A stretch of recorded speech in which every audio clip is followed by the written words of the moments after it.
Good morning. Thanks for joining us here on KXAN Live. I'm your anchor, Esmeralda Zamora, and today we have a few updates from the Bourbon Street attack January 1st, and we're going to tune in right now and listen in to see what the FBI has to say, as well as local leaders. Let's go ahead and listen in. Horrific act of violence. I also think that it's important to remember that what happened yesterday was akin to those who are old enough to remember jigsaw puzzles. And that you would take a 1,000-piece jigsaw puzzle and you empty the box and you've got to start sifting through those pieces. And you want to start, if you're real good, you start at the corners, right? Try to put your corners together. And from yesterday to today, over 1,000 law enforcement agents and officers, men and women, have been poring over countless amounts of data, of videos, of surveillances, interviews, tracking down every possible lead that came to us, whether it was the New Orleans Police Department, the Louisiana State Police, the FBI, or our other federal agencies. Also yesterday, I issued an emergency declaration. That declaration was meant to streamline resources and communications between state, local, and federal partners. And we're seeing the results of it.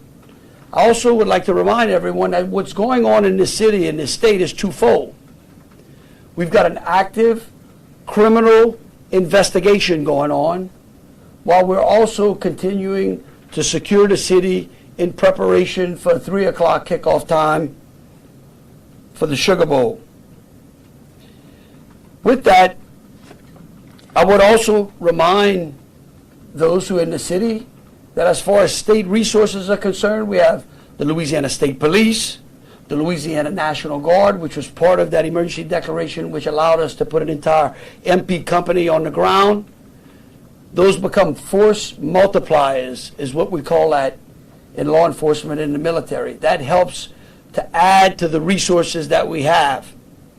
Wildlife and Fisheries, the Department of Corrections, DSF, DHS, our Veterans Affairs, our Probation and Parole, all state agencies. Any state agency who has a post-certified officers are here in this city to help secure the city. And so with that, I would like to turn it over to Christopher Rea, who is the Deputy Assistant Director of the FBI's Counter Terrorism Division. Thank you, Governor Landry.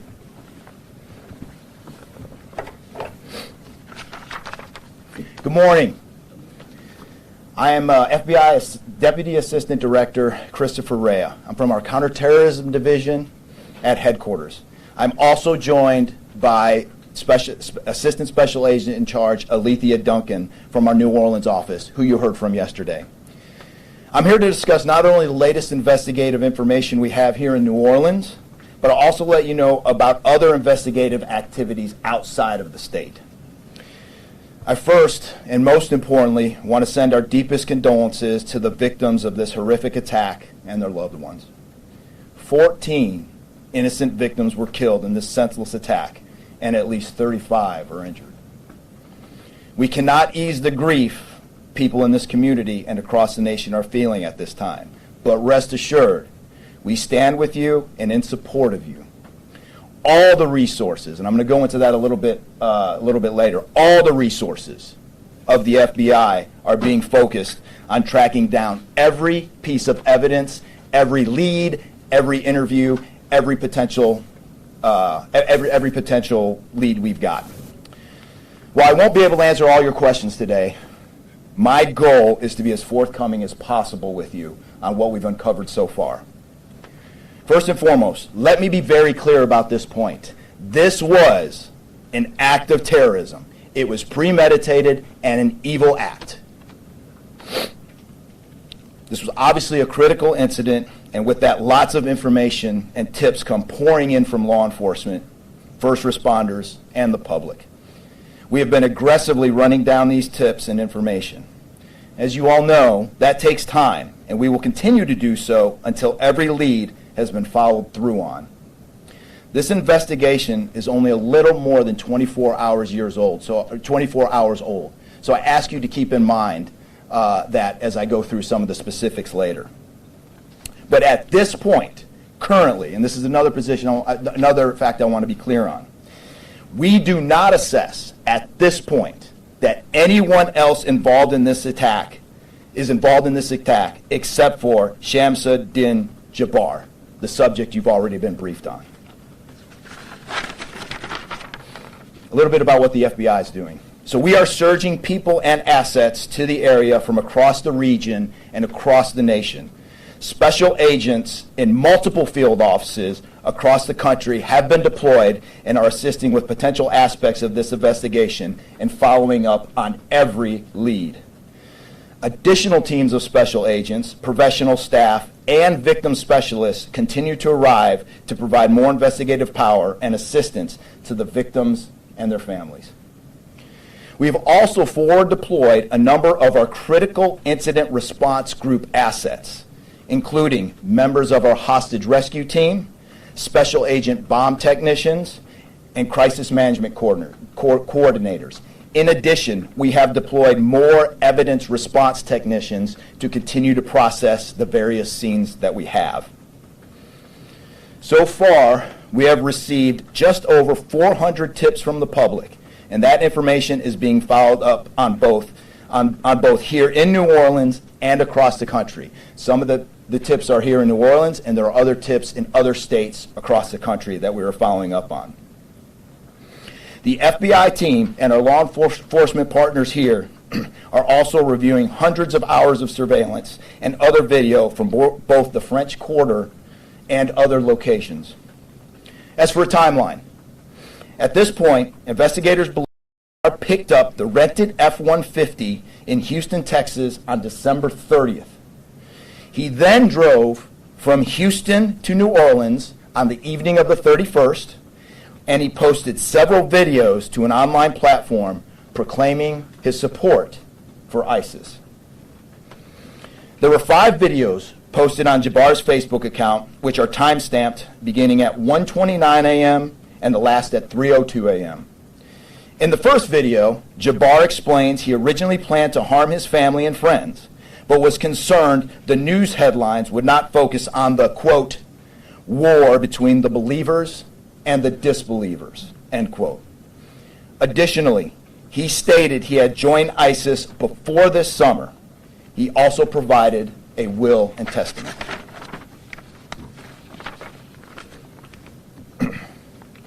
FBI and ATF. FBI, we have a couple different scenes at the location. We have released the scene at Bourbon Street. That scene has been released. We also have a scene off of Mandeville address where we're currently searching that scene right now. FBI and ATF agents have secured that house, and that location is being searched for potential evidence.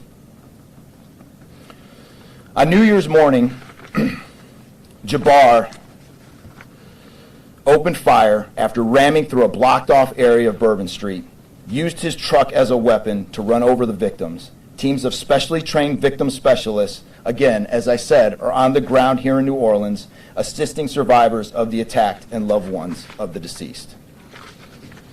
We do not believe the public is in any danger around any of these locations.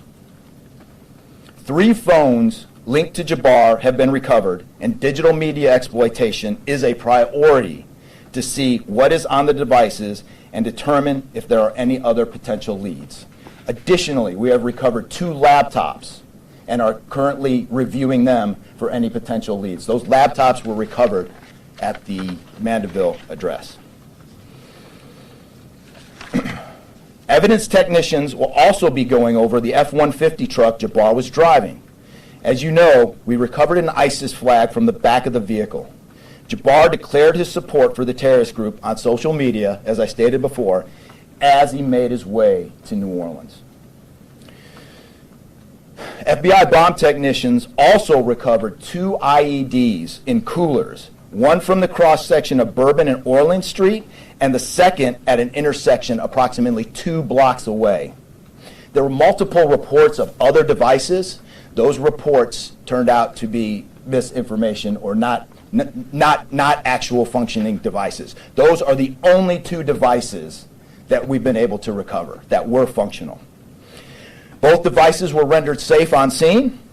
We did obtain surveillance footage showing Jabbar placing the devices where they were found.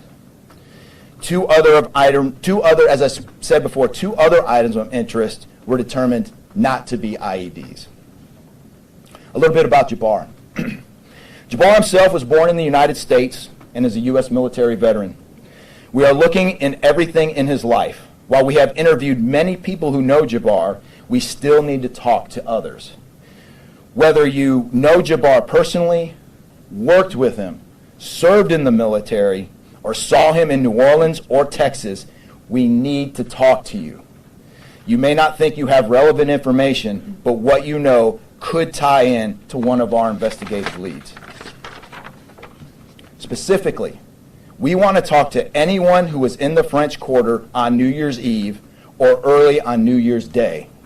That includes people spotted near one of the 2 IEDs on Bourbon Street. The IED was inside a cooler, and many people stopped and looked at the cooler and then continued on their way. Let's be clear, again, we do not believe at this point these people are involved in this incident in any way. We want to speak to them as witnesses and want to know what they saw and when. I went down to the crime scene last night. It is very hard to put into words what it looked like and how difficult it was to see. Anyone with information can call us at 1-800-CALL-FBI or send digital tips to fbi.gov/Bourbon Street attack. Early this morning, evidence response teams finished their work at the crime scene. Bourbon Street has been turned over to the city of New Orleans. As you know, there's also an FBI investigation in Las Vegas. We are following up on all potential leads and not ruling everything out. However, at this point, there is no definitive link between the attack here in New Orleans and the one in Las Vegas. And again, I'll preface everything with what I started with in the beginning, which was this is very early in an investigation like this. Again, our thoughts and prayers are with the victims of this tragedy and everyone impacted across the country. They remain at the heart of our investigation.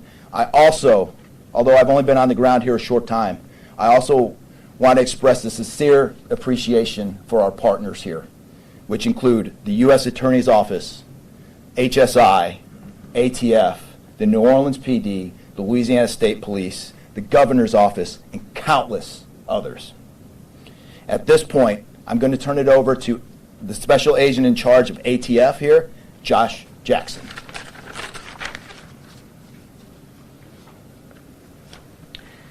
Hey, good afternoon. As stated, my name is Joshua Jackson. I am the Special Agent in charge for the ATF New Orleans Field Division. And ATF's primary mission is preventing, reducing, and solving violent crime throughout the United States and abroad. Solving part is the focus of this investigation. ATF resources that have been brought to bear to the city and to focus with our federal, state, and local partners have been our national response team. We spoke about the scene that's still being processed now. The national response team of ATF is a team of certified fire investigators, certified explosive specialists, fire engineers, electrical engineers. These folks will give us additional investigative leads to help the investigative team identify what happened at the location in Mandeville and identify how that fire started and move the investigation forward from there. Additional resources that ATF has brought to bear into the city. As our ATF Special Response Team. This is a tactical team capable of handling any sort of enforcement operation. This team is deployed, on set, and ready for the Sugar Bowl today. This team is also made available to the Louisiana State Police and also New Orleans Police Department to assist with any efforts that they may have during this period. Additional resources, as the governor alluded to, he executed executive powers and had an emergency declared to where ATF was able to tap in to Emergency Support Function 13 resources. This allowed us to bring additional explosive detection canines so that we can safely sweep the city and safely sweep the Super Bowl in preparation for the game today. These resources will still be in the city as we lead up through up to the Super Bowl and through Mardi Gras. These type of ATF resources will be here.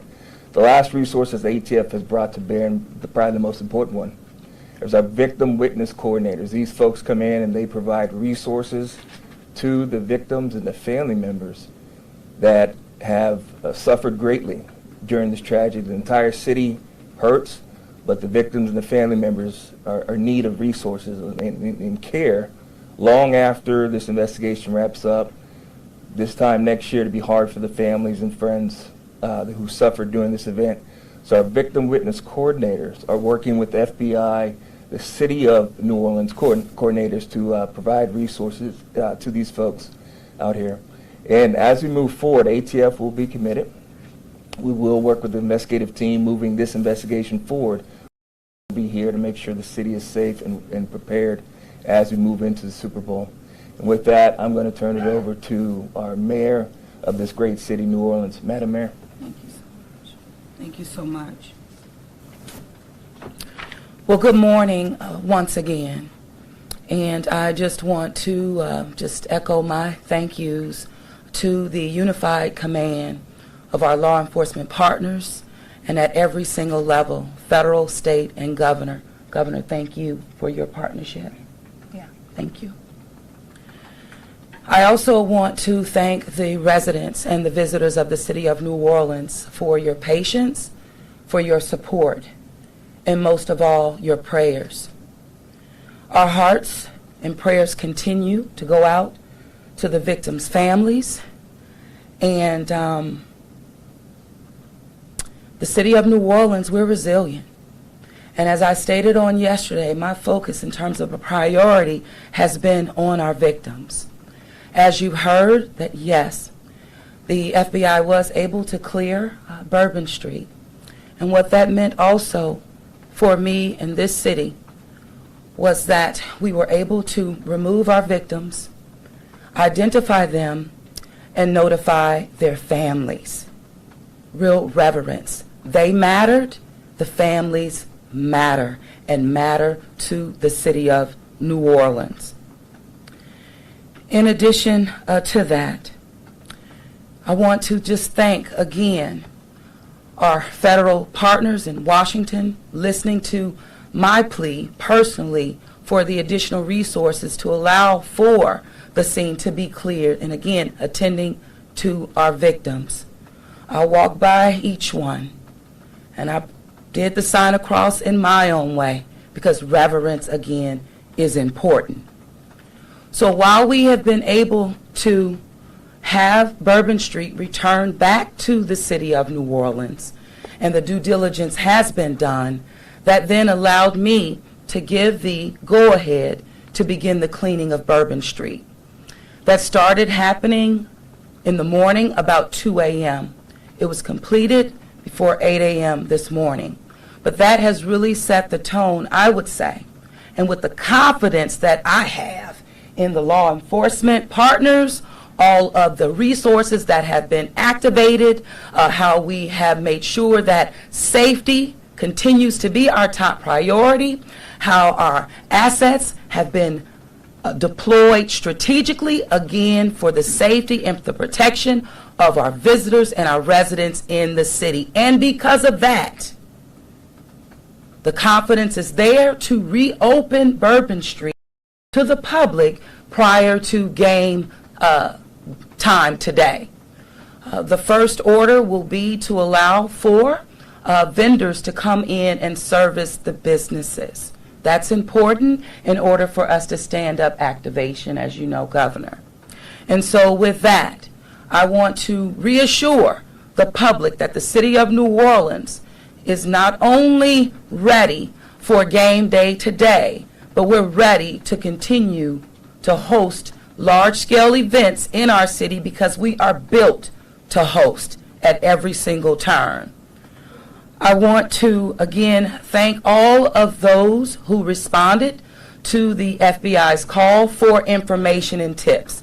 As you heard, that has been useful. Continue to do that. The investigation is still active and absolutely under the FBI's leadership. We will continue to operate and cooperate as we always have. So I want to also thank all of our partners for the added resources for victim and crisis management. We know that that's, again, important. Working with our partner, the Greater New Orleans Foundation, we have set up a fund for our victims' families for not only today but into the future. As you heard, this is going to be a long process for our people. So with that, the city of New Orleans, and with all of my confidence, we are ready. And we could not get here, again, without the unified presence, support, and cooperation. We are stronger together. And I want to say again, thank you so much. Thank you, Governor. So once again, the Governor would like me to reiterate that Bourbon Street will be prepared for full activation before game time today. We know 3 p.m., so we're working towards 2:30 p.m. But prior to game time, the kickoff, Bourbon Street will be restored. So we're hard at work now. Our teams are now, and of course, working with our business community to serve our public and serve our residents and our visitors alike.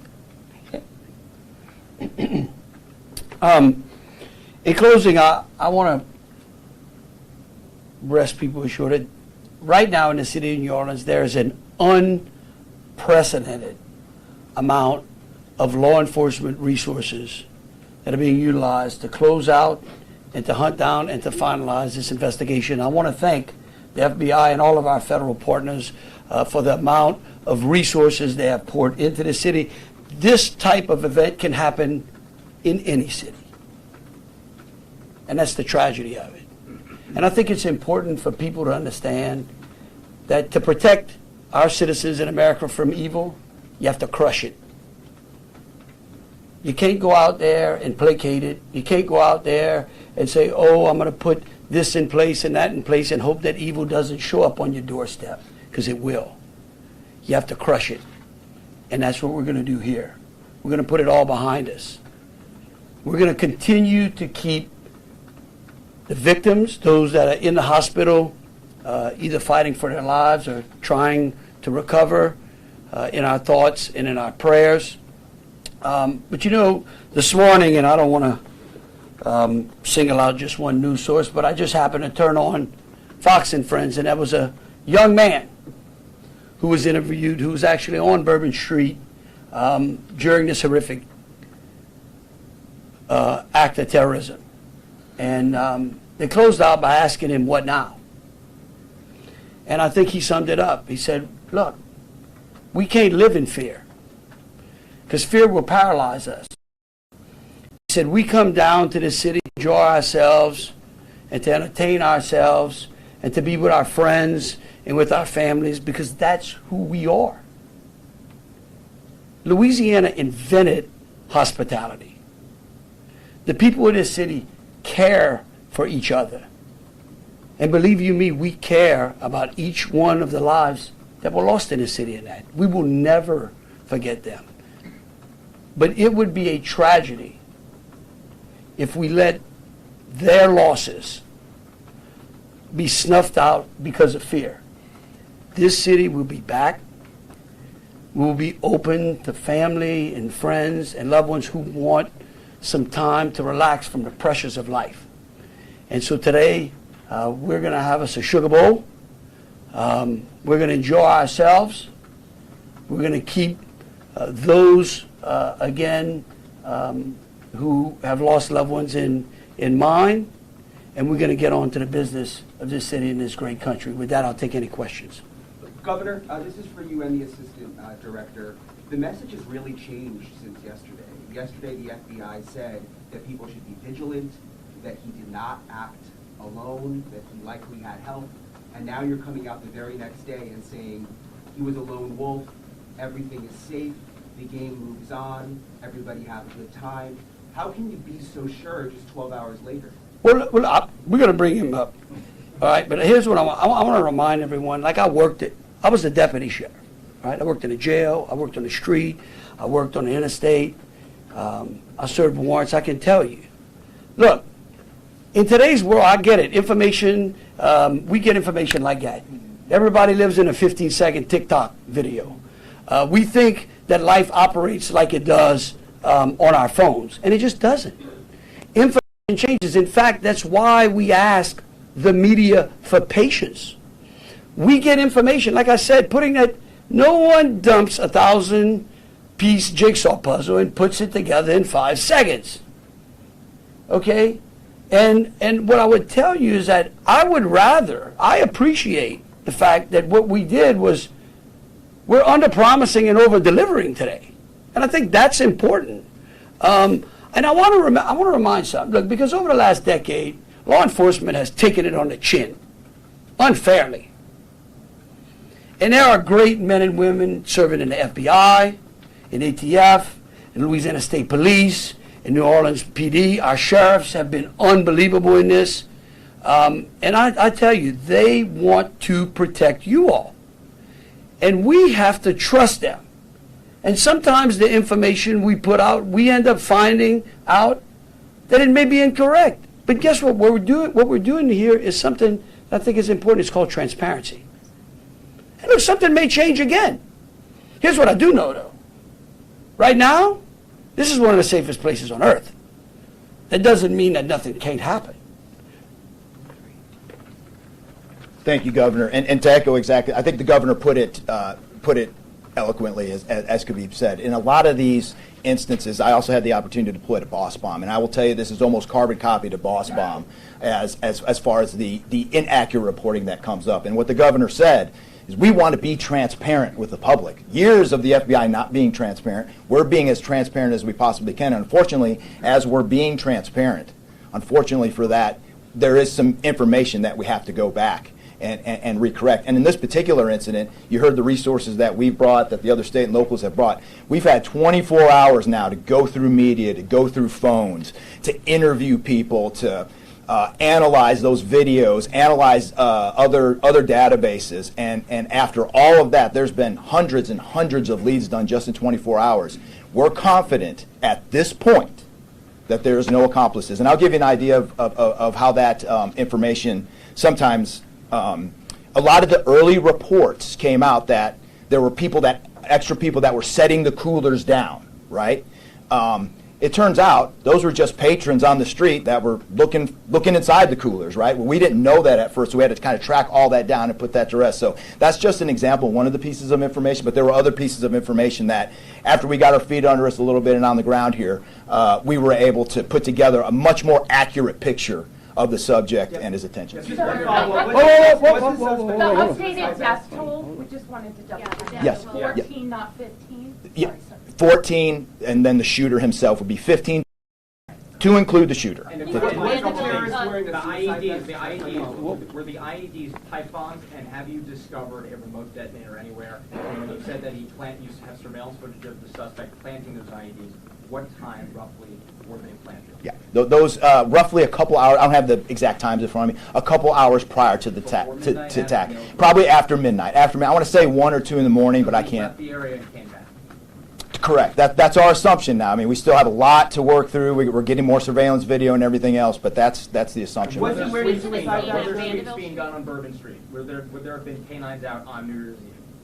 Would there have been bomb sweeps done? Look, I for think- the regular precautions? Let me just say this, and either Joe or Rob will correct me. Look, a bomb dog doesn't operate like a drug dog, right? On Bourbon Street, there's a lot of senses, right? A lot of smells. I don't think you can run a bomb dog down Bourbon Street with thousands of people there and be able to sniff out a bomb. What we've been doing, what they have been doing, is certainly a complete sweep of the quarter because of the limited amount of traffic that's been out there. Let me just say this. I think this may help. It would be my hope that as some additional time goes through, maybe closer to maybe the beginning of next week, we will, if we've got it to what extent buttoned up as we could, I would work with the FBI and the city, and maybe we can come up with a timeline to be able to get you those information, kind of walk everyone through from day one through. I think it's extremely premature, and you're really putting us on some speculative grounds to ask some of those questions, because again, it's only been 24 hours. I mean, can you imagine how far we've come in 24 hours? So,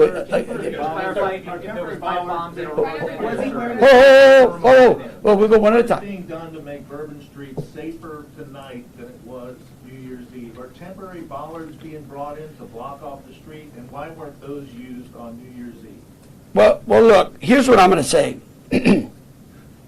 Every time some bad guy does something like this, there's what we call an after-action review. Because again, nothing is 100%. We have reinforced the area. We have deployed some additional types of assets. I personally, it's up to the city or other, I don't like to give specifics because I don't like to tell the enemy what we got. But I can tell you we're in better shape than we were before. We have time for two more questions. Can you speak to the Mandeville scene? Say- Can you speak to the Mandeville scene? And then we'll go to you. Some neighbors at that site told us they smelled smoke early in the morning. Was there a fire there? Any kind of burning happening? Yeah, great. Do you still believe that fire happened after the suspect was killed? That's correct. Yeah, I'll move to 18. I do want to address the suicide vest question. I want to kill that one right away. Okay. There was no evidence that the subject was wearing a suicide vest at all. So I will turn the Mandeville stuff over to ATF. As to the fire at the Mandeville scene, so our working theory now is that the fire started after Jabbar was already deceased. There's a lot of different ways that could happen. You could have different time devices. You could have a long cord that extended that time. You could also have pressure cookers that were put on top of the stove filled with gasoline, and then it went off. There's a lot of different ways to do it, but that is why our ATF National Response Team is here to answer those questions and get that investigative lead back to our team. So more to come on that. We're still processing that scene. We're out there right now. Are you able to assess what type of... How he became radicalized over all of this time? What brought him to Bourbon Street? Do we understand, was there any international travel involved? What led him down this path to this sort of radicalization? Sure, a lot of questions we're still asking ourselves.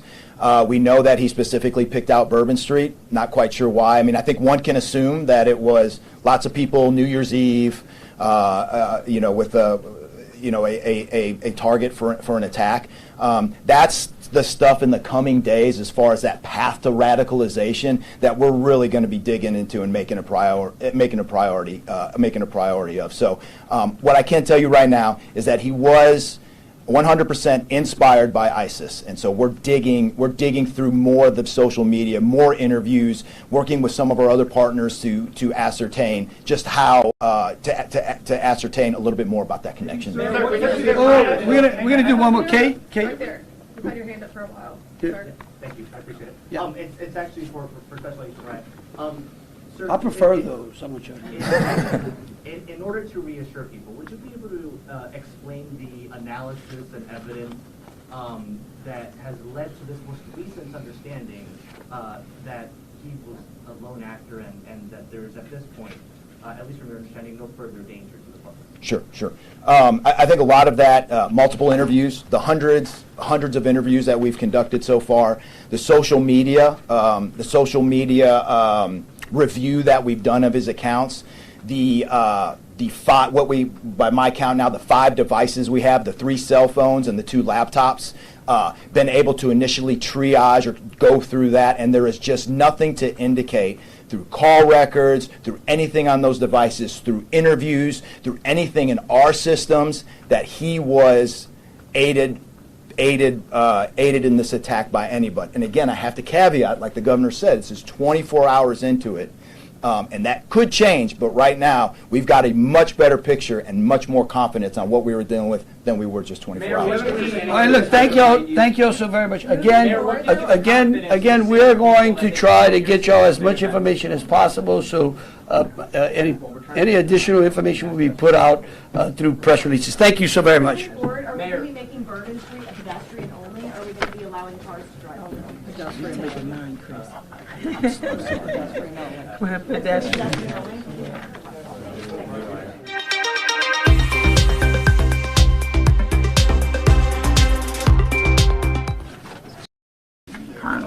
No, you good? No, I'm good. Yeah. Sorry. Oh, all right, there we have it. We heard from the FBI, we heard from state officials from Louisiana. We have a lot of information, so bear with me. I'm going to update you all with all those new details that they provided with us. First, we heard from the governor. He said over 1,000 law enforcement agents have been poring over countless amounts of data, video surveillance, interviews, tracking down every possible lead in the last few hours following this tragic event. He said he issued an emergency declaration to streamline resources and communication between state and local partners. Active criminal investigation.